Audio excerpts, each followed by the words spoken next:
Chapter 3 जो हमारा है वो इक्वेशन से रिलेटेड है। तो इक्वेशन को पढ़ने से पहले हमें अलजेब्रे के बारे में पता होना चाहिए, क्योंकि ये अलजेब्रे से रिलेटेड चैप्टर है। तो मैं सबसे पहले आपको अलजेब्रे की बेसिक के बारे में बताऊंगा। अलजेब्रा जो हमारे पास होता है जी, अलजेब्रे की डेफिनेशन है, यानी यहाँ पे लिखिए अलजेब्रे है bringing together broken parts. Bringing together broken parts कि टूटे हिस्सों को जोड़ना या इकट्ठा करना। अलजेब्रे की डेफिनेशन है ब्रिंगिंग टुगेदर ब्रोकन पार्ट्स, यानी टूटे हुए हिस्सों को इकट्ठा करना। अब ये ब्रोकन पार्ट्स कौन से हमारे पास होते हैं? अब ये ब्रोकन पार्ट्स हमारे पास हैं, सबसे पहले कांस्टेंट है। सबसे पहले हमारे पास ये कांस्टेंट है। कांस्टेंट क्या होता है? इसकी फ़िक्स वैल्यू होती है।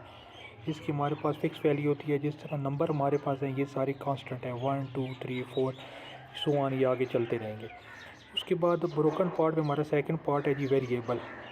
वेरिएबल मतलब होता है नॉट फिक्स वैल्यू। ये वैल्यू वेरिएबल की फ़िक्स नहीं होती है। फॉर एग्ज़ाम्पल मैं एक ही वैल्यू 1 2 या 3 ले सकता हूँ, यानी ये वेरिएबल की वैल्यू चेंज होती रहती है टाइम टू टाइम। उसके बाद है ऑपरेशन। अलजेब्रे में जो तीसरा पार्ट आता है उसे कहते हैं जी हमारे पास ऑपरेशन। ऑपरेशन में जम्मा, माइनस, ज़रब और तकसीम होता है। ब्रोकन पार्ट में 3 हिस्से हैं जी, कांस्टेंट है, वेरिएबल है और उसके बाद ऑपरेशन है। उसके बाद हमारे पास है, मैंने यहाँ एक टर्म लिखी है 5x स्क्वायर। ये 5 क्या है हमारे पास? ये कांस्टेंट है। जिस तरह मैंने आपको ऊपर बताया था कि ये क्या हमारे पास कांस्टेंट है। x क्या है हमारे पास? ये वेरिएबल है। ये x हमारे पास क्या है जी? वेरिएबल। और ऊपर ये जो स्क्वायर यानी 2 डला हुआ है, इसको स्क्वायर कहते हैं और ये एक्सपोनेंट होता है। अब ये 5 के नीचे मैंने कांस्टेंट के नीचे कोफिशिएंट लिखा हुआ है। इसका मतलब ये है कि ये जो जगह है ये कोफिशिएंट की जगह है और यहाँ हमेशा कांस्टेंट आता है।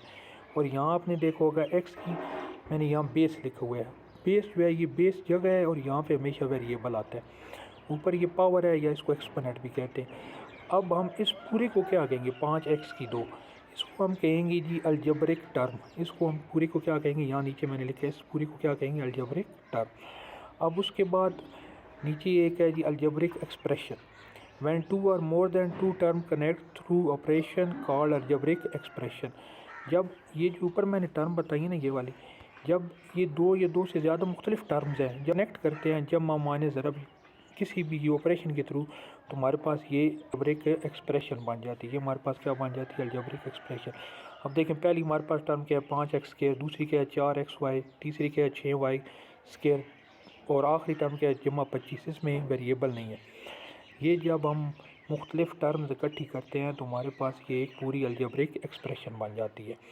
अब नीचे हम आते हैं, ये जी अलजेब्रिक एक्सप्रेशन। ये क्या होती है? अलजेब्रिक एक्सप्रेशन और इक्वेशन में क्या डिफरेंस? अलजेब्रिक एक्सप्रेशन मैंने जिस तरह आपको बताई है 5x की 2 माइनस 4y जमा 2z। ये एक जब बहुत सी टर्म्स हम कनेक्ट करते हैं, इकट्ठी करते हैं, तो हमारे पास एक ही अलजेब्रिक एक्सप्रेशन बनती है। इक्वेशन क्या आती है? ये भी अलजेब्रिक एक्सप्रेशन की तरह ही होती है, लेकिन इसकी में इक्वल साइन आया होता है।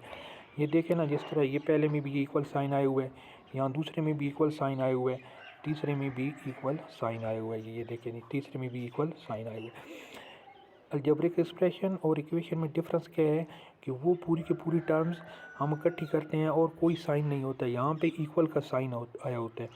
अब ये जो इक्वेशन होती है ना, इसका मकसद ये होता है कि हमने इसमें से ये जो इक्वल साइन आया होता है, इसमें से हमने ये वेरिएबल जो x और y है इसकी कीमत निकालनी होती है। हम इसलिए ये इक्वल साइन डालते हैं।